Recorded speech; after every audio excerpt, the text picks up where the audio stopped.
खाकी पर फिर लगा दाग। गोरखपुर में नाबालिग के अपहरण के बाद हत्या, आरोपी सिपाही गिरफ्तार। एसएसपी ने किया सनसनीखेज खुलासा। नमस्कार, आप देख रहे हैं द इंडिया न्यूज और मैं हूं पंचानन पांडे।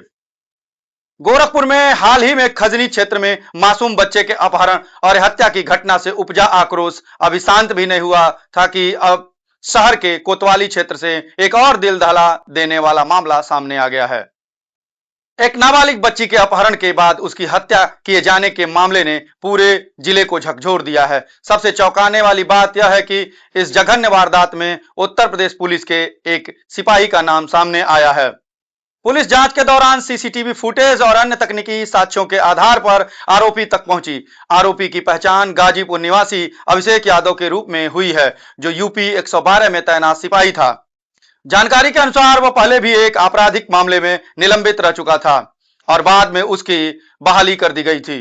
वरिष्ठ पुलिस अधीक्षक ने मामले का खुलासा करते हुए बताया कि आरोपी को हिरासत में लेकर पूछताछ की गई, जिसमें उसने नाबालिग युवती के अपहरण के बाद उसकी हत्या का शव को ठिकाने लगाने की बात स्वीकार। आरोपी की निशानदेही पर पुलिस ने शव की तलाश शुरू की और आगे की कार्रवाई की जा रही है। मामले में साक्ष्य जुटाकर विधिक प्रक्रिया को आगे बढ़ाया जा रहा है। घटना ने पुलिस विभाग की कार्यप्रणाली पर भी गंभीर सवाल खड़े कर दिए हैं। लोगों के बीच यह चर्चा है कि यदि संबंधित सिपाही पहले से विवादित रहा था और निलंबन झेल चुका था, तो उसकी दोबारा नियुक्ति और संवेदनशील ड्यूटी पर तैनाती किन परिस्थितियों में की गई। इस पहलू की भी विभागीय स्तर पर जांच की मांग उठ रही है। घटना के बाद पूरे जिले में शोक और आक्रोश का माहौल है। स्थानीय लोगों का कहना है कि दोषी चाहे किसी भी पद पर हो, उसके खिलाफ कठोरतम कार्रवाई ताकि कानून पर जनता का विश्वास बना रहे। पुलिस अधिकारियों का कहना है कि मामले की हर कड़ी की वैज्ञानिक और तकनीकी साक्ष्यों के आधार पर जांच की जा रही है। आरोपी के विरुद्ध सख्त धाराओं में मुकदमा दर्ज कर आगे की विधिक कार्रवाई की जा रही है। यह मामला न केवल एक जघन्य अपराध है, बल्कि पुलिस की साख और जवाबदेही से जुड़ा गंभीर प्रश्न भी बन गया है। ये जैसा कि आप सभी को विदित है कि 28 तारीख की रात्रि 10 बजे रिंकू शर्मा की बिटिया, जिनका नाम था दीपिका, जिनकी उम्र लगभग 10 वर्ष थी, ये सदर अस्पताल के सामने से इनके द्वारा बताया गया था कि किसी मोटरसाइकिल पे एक वर्दीधारी व्यक्ति द्वारा अपने साथ लेके गया है, जो अभी तक लौट के नहीं आई है। इस क्रम में पुलिस की कई टीमों को सक्रिय किया गया था, अभियोग पंजीकृत किया गया था। नंबर प्लेट को जब हम लोगों ने ट्रेस किया तो ये मोटरसाइकिल एक 112 में नियुक्त आरक्षी अभिषेक यादव, जो मूल रूप से गाजीपुर का रहने वाला है, उसका हुआ। अभिषेक यादव को पुलिस द्वारा गिरफ्त में लेके इसे सघनता से पूछताछ की जा रही थी और साथ ही हम लोगों के द्वारा मोटरसाइकिल को सीसीटीवी में बैक ट्रेस और फ्रंट ट्रेसिंग किया जा रहा था। इस क्रम में बालिका की बॉडी आज हमें चिवटाहा पुल के पास से बरामद हुई है और इसमें पोस्टमार्टम हेतु बॉडी को भिजवाया गया है और परिजनों से प्राप्त तहरीर में समुचित धाराओं को बढ़ाते हुए अभियुक्त की गिरफ्तारी करते हुए अग्रिम विधिक कार्रवाई की जा रही है। इसमें अभी तक की प्रारंभिक पूछताछ में अभियुक्त की दुर्भावना प्रदर्शित हुई है और बच्ची द्वारा रेजिस्ट करने के क्रम में बल प्रयोग में इस प्रकार का घटना कारित होना प्रतीत पाया जा रहा है और बाकी सारी चीजें अग्रिम विवेचना से स्पष्ट हो जाएंगी। पुलिस द्वारा इसमें इस पूरे मामले की गंभीरता और जो अभियुक्त है उसके कृत्य को देखते हुए कठोरतम कार्रवाई करते हुए इसके विरुद्ध फास्ट ट्रैक कोर्ट के माध्यम से विवेचना का निस्तारण और कठोरतम कार्रवाई की पैरवी की जाएगी।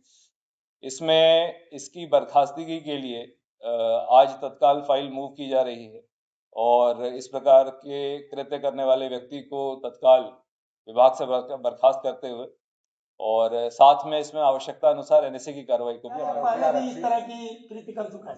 2025 जनवरी में इसके द्वारा एक बालिका के साथ अभद्रता और फर्जी नंबर प्लेट का अभियोग पंजीकृत करते हुए जेल भेजा गया था, जिसके बाद ये सस्पेंड भी हुआ था और पिछले वर्ष सितंबर में ये बहाल होके विभागीय कार्रवाई के अधीन रहते हुए 112 में अपनी सेवाएं दे रहा है। सर, जो आरोपी आरक्षी है क्या जी क्या कार्य रहा? देखिए, अभी तक की प्रारंभिक पूछताछ में दुर्भावना प्रतीत हो रही है इस व्यक्ति के द्वारा। अभी रेजिस्ट किया जा रहा है पूरी बात बताने में, मगर अभी तक जो चीज समझ में आई है और जिस तरह की परिस्थिति है इसकी दुर्भावना प्रतीत है। क्या सर, एक महीने में 3 हत्या भरोसे में लेके किया गया, भरोसे का कत्ल माना जाए? देखिए, इसके पहले जो एक सहजनवा वाली हत्या है वो उसके घर के अंदर के ही किराएदार थे। जो अंशुमन सिंह बालक की जो हत्या हुई थी उसके घर में काफी समय से रह रहे थे। और जो दूसरी एक खजनी वाली जो वैभव वर्मा की जो हत्या थी उसमें जिस सर्वेश भट्ट का नाम आया था, ये 30 वर्ष से इसके पड़ोसी बताए जा रहे हैं। इसके एक घर छोड़ के रहते थे और इनके परिवार से पुरानी बातचीत थी। तो इस प्रकार की दोनों घटनाओं में और इस वाली घटनाओं में भी पुलिस द्वारा अभियुक्तों को तत्काल गिरफ्तार करते हुए इसमें अग्रिम विधिक कार्रवाई की जा रही है। और इसके पूर्व की दो घटनाओं को भी हम लोगों ने फास्ट ट्रैक कोर्ट में लेते हुए उसमें भी within 1 week chargesheet submit करते हुए, और हम लोग प्रयास करेंगे कि 1 से 2 महीने के अंदर ही हम कन्विक्शन प्राप्त कर लें। मैं आप लोगों को बताना भी चाहूँगा कि हमारे सहजनवा वाले केस में चार्जशीट सेशंस कोर्ट में 1 हफ्ते के अंदर ही दाखिल की गई थी और वर्तमान में उसमें ट्रायल प्रचलित है। और यही दोनों जो हमारी घटनाएं हैं, चाहे खजनी वाली है चाहे कोतवाली वाली है, इसमें भी सिमिलर फ्रेमवर्क पे काम करते हुए अतिशीघ्र हम लोग सजा कराने का प्रयास। आरक्षी आरोपी कहाँ पे तैनात था? देखिए, ये आरक्षी आरोपी अभिषेक यादव मूल रूप से जनपद गाजीपुर का रहने वाला है और वर्तमान में 112 में इसकी तैनाती थी।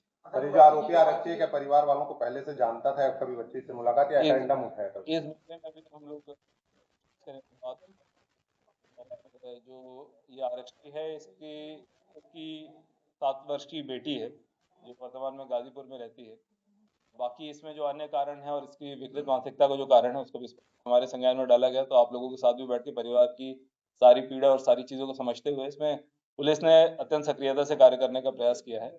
और इसमें कल परसों रात से लेके आज सुबह 4 बजे तक लगभग 200 से अधिक कैमरों को देखा भी गया है, और जिसके कारण हम लोग त्वरित रूप से इस पूरे घटना का अनावरण करने में सफल सर, ये बच्ची की जो डेड बॉडी मिली, जो पत्नी जिसका दिखाई दे रहा है कि कोई घाव मारने के तरीके लोग। देखिए, ये बहुत ज़्यादा तो कुछ स्पष्ट नहीं है, मगर अभी तक की जो पूरी परिस्थितियां रही हैं, पूरा घटनाक्रम रहा है, उसमें इसकी दुर्भावना से इनकार नहीं किया जा सकता है। तो हम लोग उसी एंगल पे काम करते हुए कठोरतम सजा के लिए